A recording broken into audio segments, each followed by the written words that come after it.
Alors dans cette vidéo, on va voir ensemble comment tu peux apprendre à connaître ton client idéal mieux que sa compagne pour réussir à lui vendre facilement ton produit, ta solution, ton service. Tu sais qu'un des fondements de la méthode que j'applique avec mes clients entrepreneurs, donc la méthode CDC, d'ailleurs la première lettre de la méthode, le premier C de la méthode, c'est de travailler sur le ciblage, de travailler sur le positionnement de ton entreprise.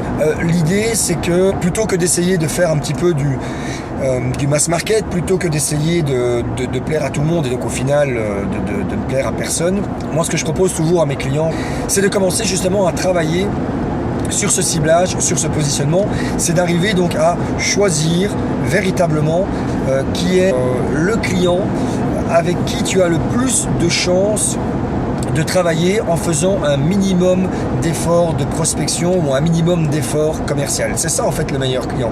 C'est celui en fait à la limite que tu n'as pas besoin de convaincre parce que ton produit, ton service, ta solution est tellement, je dirais à la limite calé pour ses besoins que ça parle automatiquement à ton client.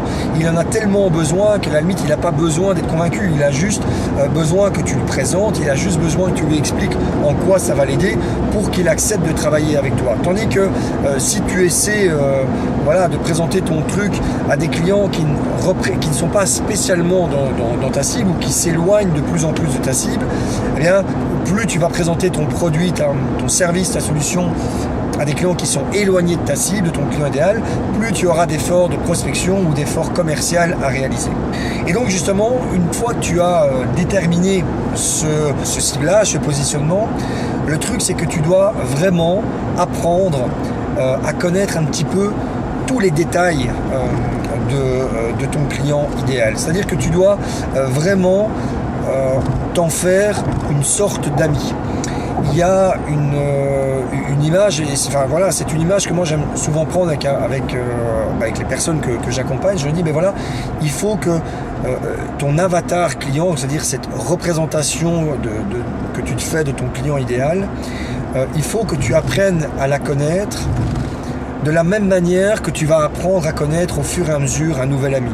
Ce que je veux dire par là, c'est que quand tu te fais un nouvel ami, tu vas pas avoir dès le départ une relation forte, puissante, intime avec cette personne. Tu vas pas connaître dès le départ tous ces petits secrets. Tu vas pas connaître dès le départ tous ces petits éléments personnels de sa vie. Tu vas pas savoir dès le départ tout ce qu'il adore, tout ce qu'il déteste, les choses qui lui font du mal, les choses qui lui font du bien. C'est des choses que tu vas apprendre au fur et à mesure. Et au fur et à mesure de quoi ? Au fur et à mesure que tu vas passer du temps avec lui, au fur et à mesure que tu vas t'intéresser à lui, que tu vas aller au resto, que vous allez discuter, que vous allez boire des verres ensemble et que du coup les langues vont se délier et que chacun va se confier à l'autre.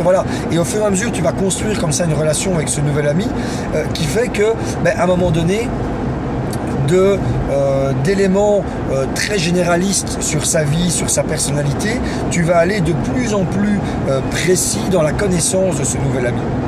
Et jusque quand tout le temps, en fait, je veux dire, tu n'arrêteras jamais d'apprendre des choses sur ce nouvel ami. C'est-à-dire que tant que tu continues à passer du temps avec lui, tant que tu continues à avoir des activités avec cet ami, tu continueras à apprendre des choses, tu continueras à nouer une relation de plus en plus forte parce que, tout comme toi, cet ami va vieillir, sa situation va changer, peut-être qu'il va changer de boulot, peut-être qu'à un moment donné, je sais pas moi, il va se séparer de sa femme, ou alors il va se mettre avec quelqu'un d'autre, il va avoir un autre gosse, il va se découvrir une nouvelle façon, enfin peu importe. Il va changer, il va évoluer. Et donc ça veut dire qu'à un moment donné, tout ça, tu vas continuer à créer ton histoire avec cet ami-là au fur et à mesure. Et si par contre, à un moment donné, la vie fait que vous en arrivez à ne plus passer autant de temps ensemble, vous en arrivez à vous voir de moins en moins souvent, vous en arrivez peut-être même à couper complètement les ponts, ce qui va se passer, c'est que, imaginons que tu fais ça pendant 6 mois, 1 an et demi, 2 ans, tu ne vois plus, tu ne passes plus de temps avec cette personne, tu n'échanges plus. Quand vous allez vous revoir, oui, il restera quelque chose de votre amitié passée, il faudra peut-être pas grand-chose pour que cette amitié passée se ravive, mais tu auras perdu tout un pendant de son histoire. Bon, Pourquoi je te raconte tout ça avec cette amitié? Eh bien en fait tout ça pour te dire que c'est exactement pareil avec ton persona, c'est exactement pareil avec la représentation de ton client idéal. Il faut que tu t'en fasses un ami et il faut que tu passes du temps entre guillemets avec ce persona, avec cet ami imaginaire. Il faut qu'au fur et à mesure tu te crées une relation de plus en plus intime avec ce persona. C'est-à-dire qu'au départ tu vas avoir des informations un peu génériques sur lui. Tu vas savoir ok, est-ce que c'est plutôt un homme ou une femme, quel âge il a, où est-ce qu'il habite, est-ce qu'il est marié, est-ce qu'il est célibataire, est-ce qu'il a des enfants, qu'est-ce qu'il fait comme boulot, etc. Et puis au fur et à mesure que tu vas t'intéresser à ce persona, tu vas rentrer dans des détails de plus en plus précis. Tu vas commencer à le connaître vraiment de manière beaucoup plus intime. Et jusque quand? Eh bien, comme avec un ami, pareil, tout le temps, tu continueras à apprendre parce que ton persona va évoluer, ton persona va vieillir, ton persona va changer, et donc il est important que tu continues systématiquement à noter des choses, des détails par rapport à la vie de ce persona. Voilà.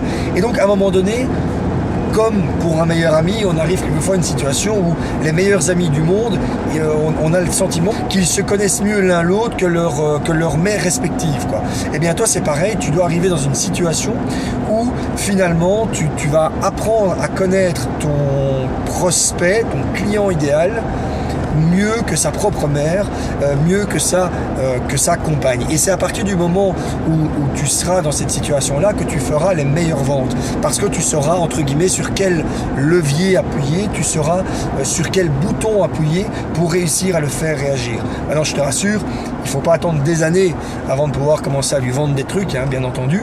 Mais comme avec ton meilleur ami, peut-être qu'au début, tu seras un peu plus maladroit dans les choses que tu vas lui proposer, et puis au fur et à mesure où tu vas apprendre à le connaître, tu seras de plus en plus adroit, tu vas faire de plus en plus souvent mouche dans les choses que tu vas lui proposer. Voilà, je vais arrêter ici. Alors donc pour conclure, comme chaque fois dans toutes les vidéos que je poste depuis maintenant quelques temps, n'oublie pas, si tu ne l'as pas encore fait, de t'abonner à ma chaîne YouTube pour être certain de recevoir une petite notification chaque fois que je poste une nouvelle vidéo.